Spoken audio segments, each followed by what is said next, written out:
Morning friends, लक्ष्य education channel में आपका बहुत स्वागत है। देखिए कक्षा 9वीं विषय विज्ञान सेट बी। तो प्रश्न पत्र देखिए आप, मॉडल प्रश्न पत्र पर कक्षा 9वीं के लिए। तो देखते हैं किस टाइप के आपके क्वेश्चन रहने वाले हैं और उनके क्या उत्तर होंगे। पहला है सोडियम नाइट्रेट का सूत्र होता है। सोडियम नाइट्रेट का सूत्र जो होता है यानी NO3 होता है। ऑप्शन नंबर फर्स्ट राइट होगा। दूसरा है Cl- आयन में संयोजकता इलेक्ट्रॉनों की संख्या होती है। तो इसमें जो है 8 संयोजकता होगी Cl- में। ठीक। तंत्रिका ऊतक की कार्यात्मक इकाई होती है। तंत्रिका ऊतक की जो कार्यात्मक इकाई है ये न्यूरॉन होती है। ऑप्शन नंबर ब राइट हो जाएगा।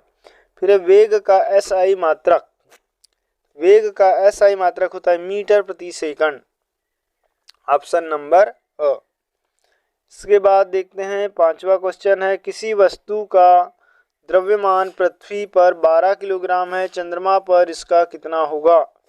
तो चंद्रमा पर जो हो जाएगा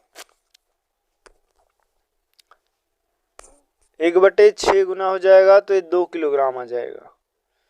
ठीक है। इसके बाद देखते हैं ध्वनि की प्रबलता निर्भर करती है।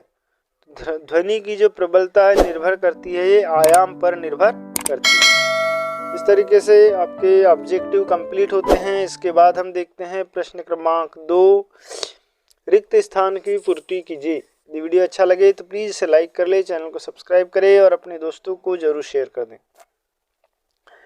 पहला है CaCO3 यौगिक का नाम खालिस्तान है। तो इसको कैल्शियम कार्बोनेट कहा जाता है। ठीक है, कैल्शियम कार्बोनेट। इसके बाद दूसरा क्वेश्चन है, हाइड्रोजन के समस्थानिकों की संख्या खालिस्तान होती है। तो हाइड्रोजन के समस्थानिकों की संख्या जो होती है ये 3 होती है। तीसरा है, पौधों में लचीलापन खालिस्तान ऊतक के कारण होता है। तो पौधों में जो लचीलापन है ये कोलेनकाइमा ऊतक के कारण होता है।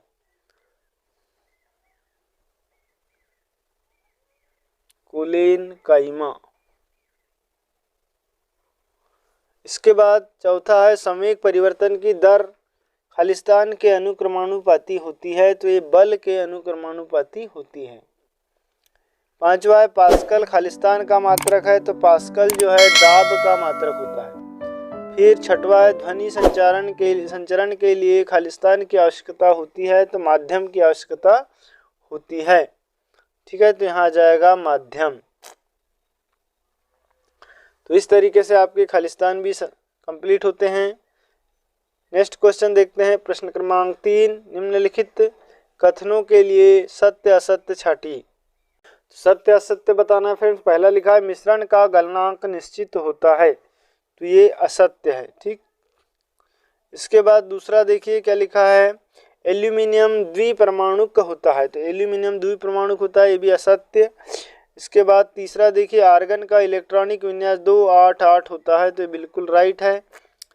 फिर है, पलकों का झपकना ऐच्छिक पेशी के कारण होता है। ये असत्य है। वेग परिवर्तन की दर औसत वेग कहलाती है। ये भी असत्य। इसके बाद छठवा है, घर्षण बल सदैव वस्तु की गति का विरोध करता है। तो ये बिल्कुल सत्य। तो इस तरीके से आपके सत्य असत्य कंप्लीट होते हैं। क्वेश्चन नंबर 3 देखते हैं, 4 सही जोड़ी मिलाइए। प्रश्न क्रमांक 4 सही जोड़ी। तो जल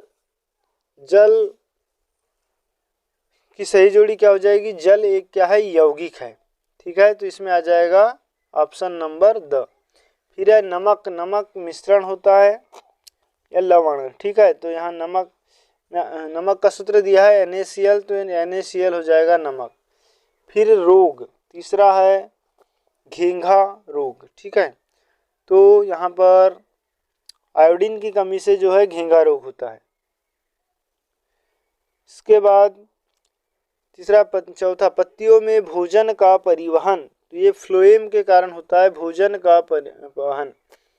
पांचवा, गति का तृतीय नियम। तो क्रिया की प्रतिक्रिया होती है, ये गति का तृतीय नियम है। फिर है, वस्तुओं पर क्रियाशील गुरुत्वीय त्वरण। तो ये होता है 9.8 मीटर प्रति सेकंड। तो इस तरीके से सही जोड़ी कंप्लीट होती है। इसके बाद हम देख लेते हैं कि किस टाइप के आपके सवाल रहने वाले हैं। और प्रश्न क्रमांक 5 देख लेते हैं, एक वाक्य में उत्तर दीजिए। तो एक वाक्य में उत्तर में पहला क्वेश्चन हमारे पास दिया हुआ है कि सल्फर अणु का परमाणुकता लिखिए। तो सल्फर अणु की जो परमाणुकता होती है ये 8 होती है। फिर है समस्थानिक का एक उदाहरण दीजिए। तो समस्थानिक का एक उदाहरण है, हाइड्रोजन के समस्थानिक होते हैं प्रोटेटियम, ड्यूटेरियम और ट्राइटियम। ठीक है। वसा संचित करने वाले ऊतक का नाम बताइए। तो वसा संचित करने वाला ऊतक है एडिपोज ऊतक। ठीक है, एडिपोज ऊतक। इसके बाद गति मापने की इकाई लिखिए। तो गति मापने की इकाई होती है मीटर प्रति सेकंड।